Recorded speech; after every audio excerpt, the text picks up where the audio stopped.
Lisa, thank you for participating in our 2022 WhistleStop political rally.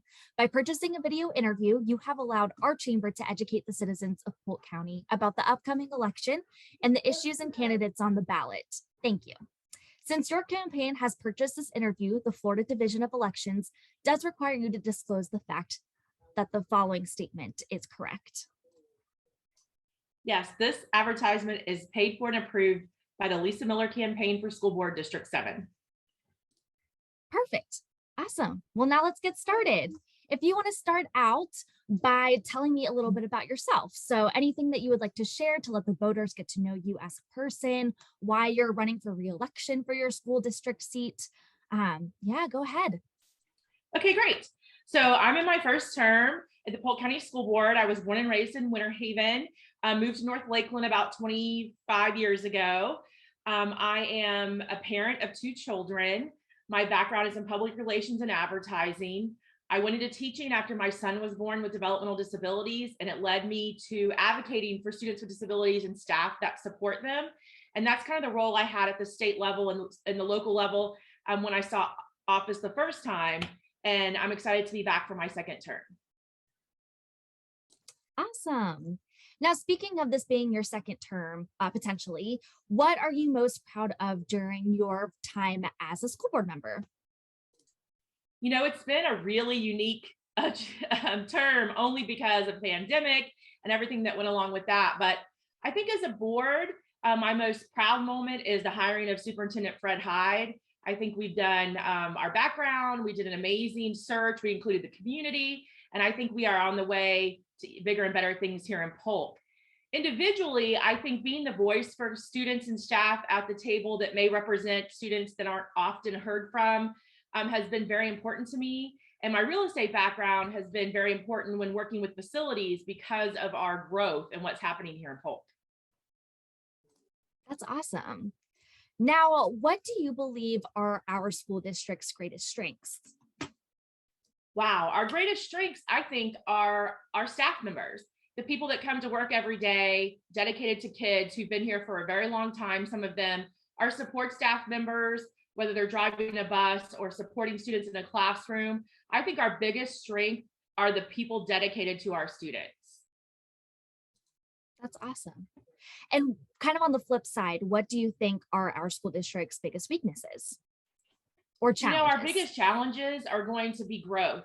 We are growing at rapid rates. We're going to have 6,000 more kids next year, which equals a middle school and 2 elementary schools.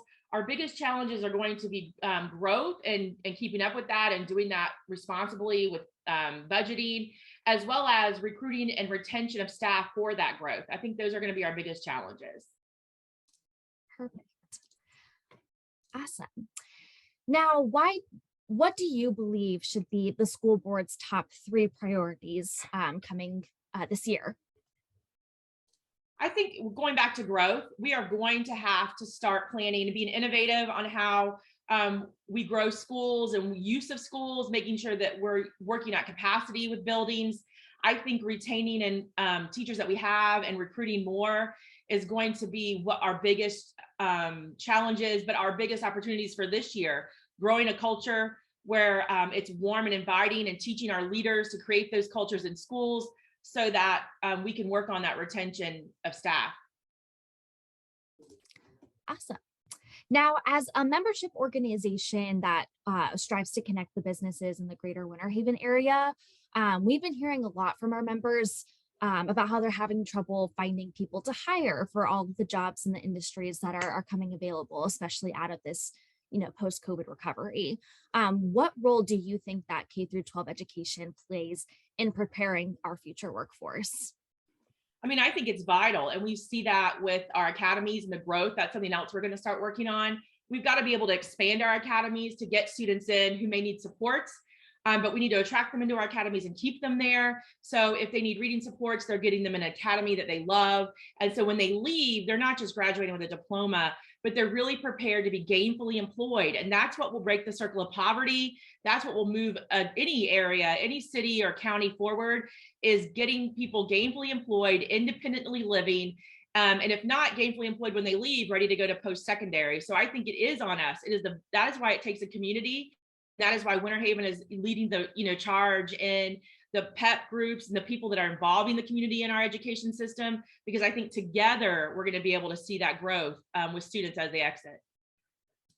Awesome. Now, this is the final question. Why should voters choose you over the other candidates? I think everybody gets into politics or, with a passion of some kind. I think that people know the work I've done. They know that I've been doing this for years, way before I was on the board. The community support that we've put together, the years in the community with parents, connecting them to the schools and to the resources, that this really is my life's work. And I think that's what I've shown people.